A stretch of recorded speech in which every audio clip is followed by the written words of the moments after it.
Hey guys, Helen again. So I know we've talked about Rick and Morty a lot. But while Jared's been lamenting the lack of meaning in our asshole universe, I thought it was time to give science a chance to shine light on everyone's favorite negligent grandpa and his, talented, career-savvy son-in-law. When do we need food? When we're hungry. Specifically, I wanted to see what psychology had to say about a problem we've all been asking ourselves. Is Rick destined to be miserable because of his intelligence? And if so, is it better to be a Jerry? If you ask 19th century author Fyodor Dostoevsky, he would probably say no. As he famously puts it in The Idiot, it is better to be unhappy and know the worst than to be happy in a fool's paradise. Dostoevsky's statement seems quite apt in describing the dynamic between Jerry and Rick. Rick's despondency is driven by his knowledge that nothing matters, while a fool's paradise might as well just be Jerry Baree, the Chameleon simulation. Guess who just sold the Apples campaign? Who just sold the Apples campaign? Me! Pluto, or the Titanic. Look, it's the line for the bow. So, is Dostoevsky right? We'll break it down in this Wisecrack edition on the psychology of Rick and Morty. Can being smart make you miserable? And as always, spoilers ahead. For being the smartest man in the universe, Rick's surprisingly relatable. As co-creator Dan Harmon puts it, when you're standing in line at that bank sometimes, you always feel like, none of these people understand what a hurry I'm in, how much crap I have to do today, what I'm up against. We've all been Rick. And as much as it sucks to admit, a lot of us can also probably identify with his self-loathing and self-destructive behavior. Why do you keep doing this to us? I don't know, Morty. Maybe I hate myself. Maybe I think I deserve to die. I don't know. Rick is practically omnipotent, with the power to invent, transform, and destroy his way into getting whatever he wants. Yet despite all that power, he's miserable. On the other hand, there's Jerry, who's a little bit dumb and a lot a bit discombobulated. Jerry operates best when he doesn't have to think too much, because when he does, he generally makes things worse. But even when he's down in the deepest of dumps, he doesn't seem to suffer to the same degree that Rick does. Jerry may not have street smarts or be able to hold down a job, but he's also not hitting the bottle or questioning his place in the universe. And his bar for happiness seems low. Yeah, don't move. So is it better to be a Rick or a Jerry? First, let's look at Rick. His inner turmoil leaks out in some subtle and not so subtle ways, like his famous catchphrase, Morty, do you know what wubba lubba dub dub means? That's just Rick's stupid nonsense catchphrase. It's not nonsense at all. In my people's tongue, it means, I am in great pain. Please help me. And obviously that way too real suicide attempt in season 2. But is it because he's smart? The stereotype of the torture genius is so deeply woven into pop culture that we should wonder whether it's overblown Hollywood bullshit. The roster of famous folks from history who've suffered from crushing depression and the attention given to the brilliance madness link by the media almost makes it seem like depression is a prerequisite to success. But there are obviously plenty of brilliant people who didn't suffer from mental illness or were otherwise normal. They just aren't as sensational to write listicles about as, say, a guy who fell in love with a pigeon. So is it true? Does being a genius, or even just pretty smart, make you destined for misery? Well, maybe. One study asked 3,700 Mensa members, or people who were so proud of their IQ scores that they joined an organization to brag about it, if they were currently dealing with mental illness. More than a third said they were depressed. To put that in context, that's 5 times the national average. If you rounded up 100 Mensa members and 100 regular people, about 6 to 7 of those regular people would probably be depressed, while more than 30 of the Mensa members would be. A few caveats. The Mensa members were asked to self-report on their own well-being here. Of those who reported feeling depressed, roughly 10% didn't have a doctor telling them they actually had depression. As anyone who spends way too much time Googling symptoms knows, the art of self-diagnosis is far from perfect. Plus, are these Mensans representative of all smart people? Probably not. Still, there might be a biological basis for why highly intelligent people are prone to depression. Karpinski, who ran the Mensa study, asserted that people with IQs of 130 plus have hyperbrains. That is, they can comprehend the world's problems, uncertainties, and possibilities more easily than people with non-hyperbrains. The whole hyperbrain idea was based on the work of psychiatrist Dr. Kazimierz Dabrowski, who noticed his exceptionally smart patients had a tendency to overly contemplate everything, especially the bad stuff. At times, they also seemed to experience deeper depression compared to the intellectually average. These traits were part of a group of characteristics that he called overexcitability.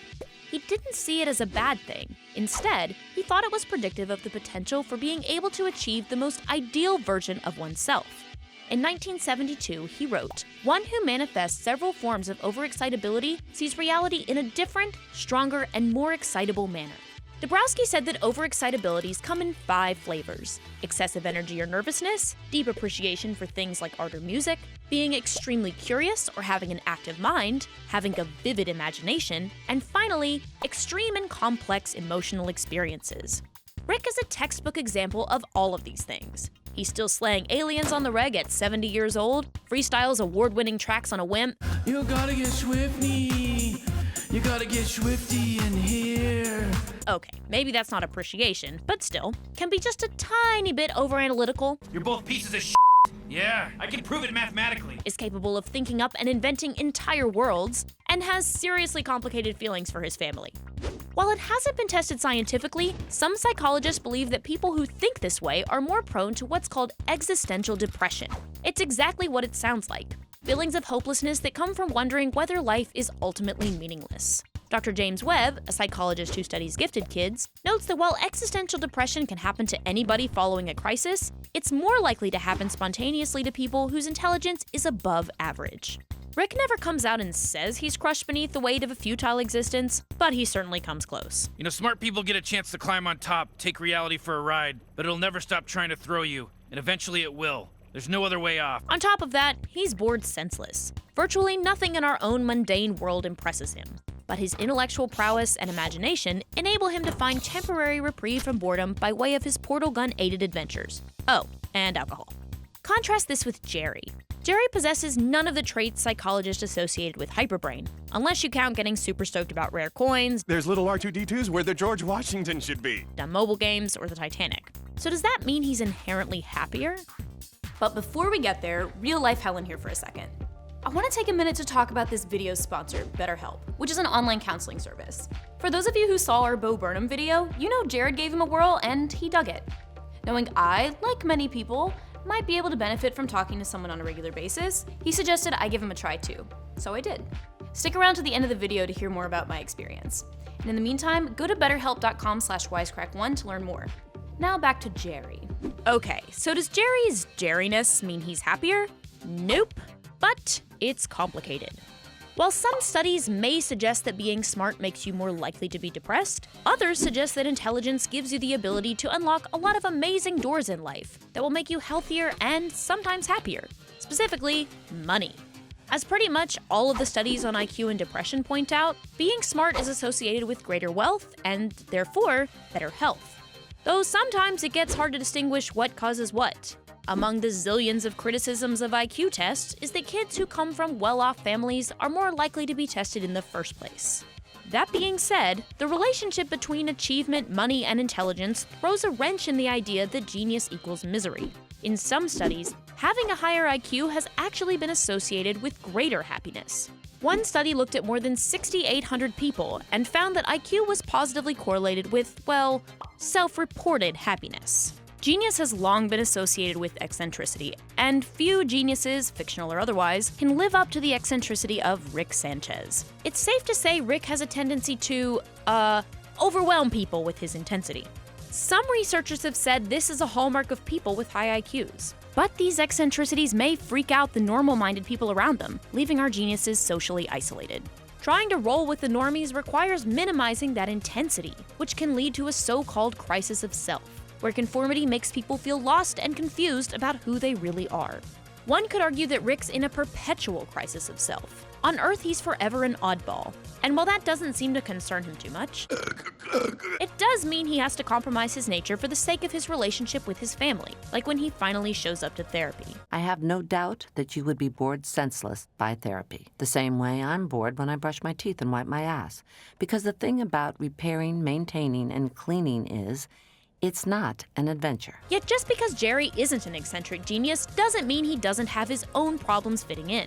He's seriously lacking in social skills, Jerry, stop networking. We're in space. survival skills, Look, I'm not proud to share this, but the truth is I just kept crawling and it kept working. or skills of any kind, really. He's most successful in a career where he doesn't even know what he does. I tell you, the Galactic Federation taking over Earth, best thing that's ever happened to this family. I just got my 6th promotion this week and I still don't know what I do. And is otherwise so utterly incompetent that he has to beg his kids for money. Oh God, Dad, please I don't. just need a few $100s to get through the month. I have some interviews coming up. Something's gonna come through, I can feel it. Ultimately, as Rick points out after the Whirly-Durly fiasco, the only reason Jerry's able to get by is because everyone feels sorry for him. You act like prey, but you're a predator. You use pity to lure in your victims. It's how you survive. Rick gets his way by intimidating people, while Jerry relies on their mercy.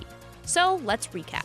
Some research suggests that the hyper brains of highly intelligent people make them more prone to depression, mainly because they see the world in a different way and are more intense than your average Homo sapien, which is kind of a turnoff to the average Joes. But at the same time, the fact that they can leverage their smarts for high-paying jobs that enable them to avoid the stresses of poverty and afford better healthcare means that as a group, they're more likely to be happier overall.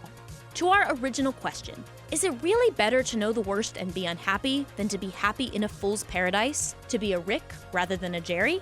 Research says, well, that's a subjective-ass question, and frankly, psychology doesn't have a concrete answer. Thanks, psychology. I went to school for you, But the limited evidence that is out there suggests that while you may be less likely to suffer from existential depression as a Jerry, you're more likely to live a better life overall as a Rick. But which would you rather be, Wisecrack? Drop us a line in the comments below, and thanks for watching. Alright guys, thanks for sticking around. So this video was sponsored by the online counseling service BetterHelp. We've talked about them before, and they wound up sponsoring this video too. BetterHelp takes an inventory of what you're looking for in therapy, and then they match you with a licensed counselor within 24 hours. I'm a full-time journalist who freelances for companies like Wisecrack on the side, so it's really hard for me to commit to a set time for therapy every week. My BetterHelp therapist was extremely patient and totally understood my crazy schedule. Plus, she was really accessible and responsive. One of the best parts about it is that you don't have to talk to your therapist over video conferencing if you don't want to or if you just don't have time. You can reach out to them over the phone or through messaging or through live chat. And you can get a hold of them while you're in your garage or your bed or just wherever. And it's all completely confidential. We all know we should make mental health a priority, but getting over the stigma or just finding the time can be super challenging. So if you've been thinking about talking to a therapist, consider checking out BetterHelp at betterhelp.com/wisecrack1, or click the link in the description below. Thanks so much for watching, and see you next time.